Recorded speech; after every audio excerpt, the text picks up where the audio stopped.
Más de un mes después de celebradas las elecciones presidenciales en Venezuela, el chavismo sigue sin publicar las actas electorales. Su única respuesta hasta el momento ha sido la represión policial de la oposición política, hasta el punto de ordenar la detención del auténtico presidente electo de Venezuela, Edmundo González. Veámoslo.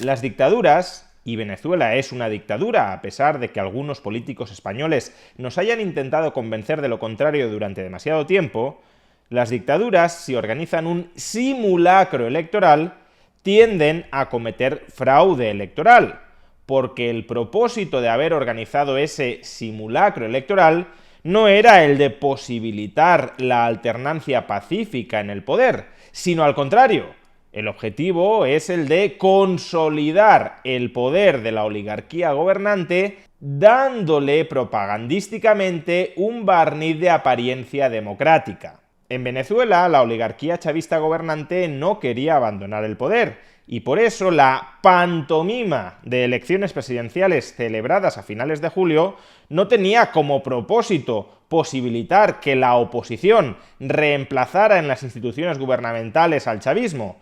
Tenía como propósito aparentar que Venezuela era una democracia, aún cometiendo de tapadillo un masivo fraude electoral. El problema es que ese fraude electoral ha sido tan chapucero, tan obsceno, tan incontestable, que incluso tradicionales aliados del chavismo han tenido que salir a la palestra para distanciarse del insoportable tufo de fraude electoral que impregna esos comicios presidenciales. Por ejemplo, a Lula da Silva, actual presidente de Brasil y tradicional aliado del chavismo, no le ha quedado otro remedio que rechazar reconocer presidente electo de Venezuela a Nicolás Maduro. No porque se alíe con la oposición, dado que tampoco reconoce presidente electo de Venezuela a Edmundo González, sino porque no tiene ningún argumento ante la opinión pública para legitimar a Maduro como presidente del país después del muy evidente fraude electoral perpetrado. Tan descarado es el fraude electoral que está cometiendo el chavismo que incluso están incumpliendo su propia ley orgánica de procesos electorales. Si acudimos al artículo 155 de esta ley aprobada por el chavismo, encontraremos la siguiente provisión: publicación de los resultados de los procesos electorales.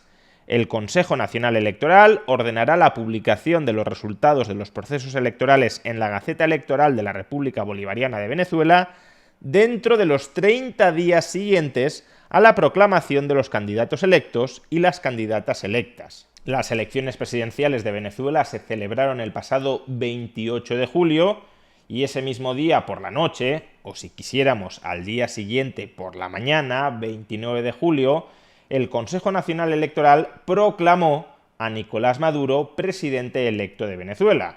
Es decir, a día de hoy ya han pasado más de 30 días y los resultados, con sus correspondientes actas electorales, no han sido publicados por el chavismo. Y uno podría pensar que el chavismo se ha olvidado de lo que está escrito en la propia ley que el chavismo redactó.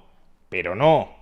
Este plazo de 30 días había sido reafirmado durante las últimas semanas tanto por la propia oligarquía chavista cuanto por los propagandistas del régimen chavista. Por ejemplo, Diosdado Cabello, oficialmente número 2 de la oligarquía chavista y extraoficialmente número 1 de la misma, en su programa de YouTube Con el Mazo Dando, reiteró que, por supuesto, el Consejo Nacional Electoral acabaría publicando las actas electorales, pero que no lo haría de inmediato, sino dentro del plazo de 30 días habilitado por la ley.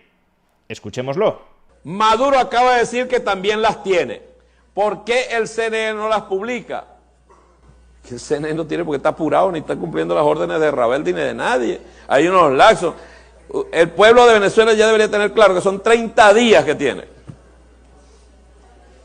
Pero ellos están apurados. ¿Por qué? ¿Por qué? Asimismo, el intelectual orgánico del chavismo, Juan Carlos Monedero, publicó en su cuenta de X el pasado 29 de julio lo siguiente.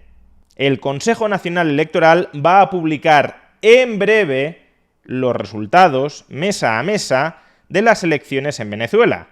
En cuanto se coteje el resultado de las mesas con lo contabilizado por el Consejo Nacional Electoral, se verá que es imposible falsear el resultado y que los datos coinciden. En cuanto se publiquen esos datos, los países que esperaban esa auditoría reconocerán a Nicolás Maduro. En breve las iban a publicar porque de esa manera resultaría incontestable que el chavismo ha ganado de manera arrolladora las elecciones presidenciales en Venezuela. Bueno, pues curiosamente ha pasado ya más de un mes y esas actas electorales, que según nos decía Monedero le daban la razón al chavismo, no han sido publicadas por el propio chavismo. Pero aquí viene lo interesante.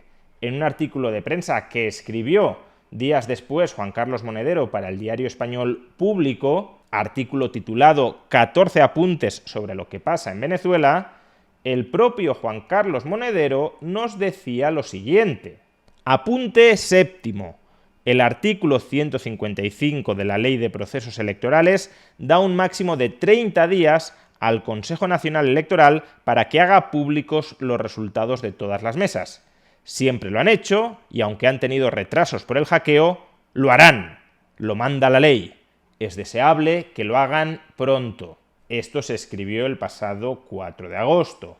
Ha transcurrido un mes desde este artículo y las actas electorales siguen sin haberse publicado. Siendo tan deseable para el chavismo publicar esas actas electorales, ¿por qué no las han publicado?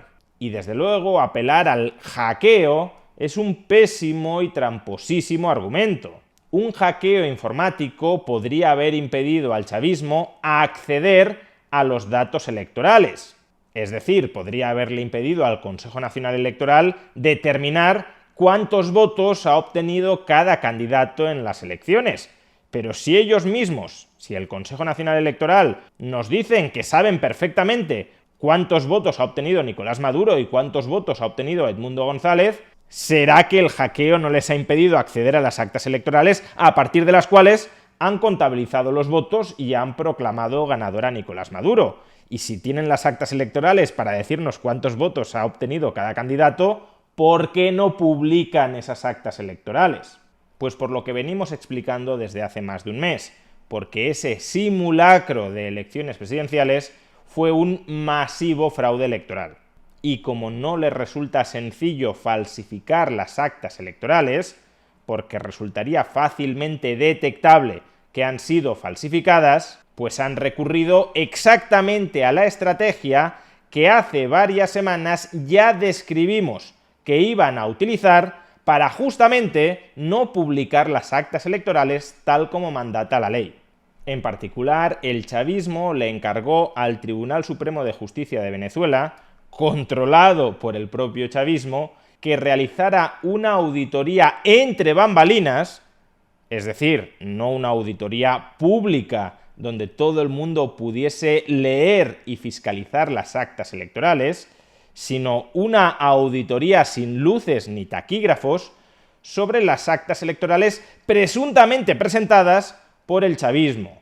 Y finalmente, oh sorpresa, ese Tribunal Supremo de Justicia de Venezuela ha terminado dictaminando que las actas electorales que nadie ha visto, pero que le presentó a sobre cerrado el chavismo para que las fiscalizara, esas actas son ciertas y esas actas proporcionan los mismos resultados electorales que los dados por el Consejo Nacional Electoral, controlado también por el chavismo, y a partir de los cuales se proclamó a Nicolás Maduro presidente electo de Venezuela, cuando debería haber sido en todo caso dictador no electo de Venezuela. Y claro, después de perpetrar un fraude electoral tan chapucero como este, el siguiente paso inevitable que da una dictadura es reprimir a la oposición política. Porque claro, si la oposición política denuncia que has cometido este fraude electoral y que por tanto ese dictador no electo de Venezuela, que es Nicolás Maduro, no debe arrogarse el cargo de presidente electo de Venezuela, pues entonces claro, la oposición está socavando la autoridad de Nicolás Maduro para gobernar en Venezuela.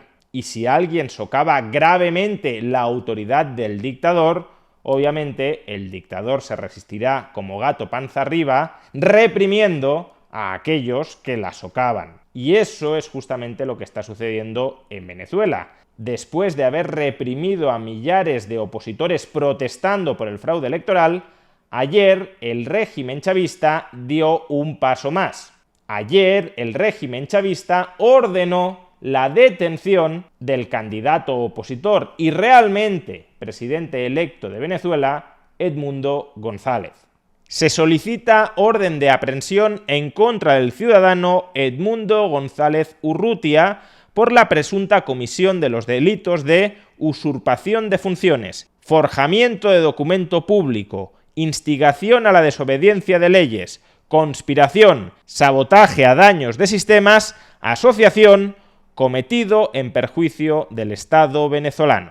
Así pues, fraude electoral y represión de la oposición, justo lo que cabía esperar que hiciera una dictadura como la de Venezuela. No hay, por tanto, ninguna sorpresa al respecto. Por eso, todos aquellos que a día de hoy sigan defendiendo, por acción u omisión, al chavismo, son cómplices del cercenamiento de los derechos humanos en Venezuela.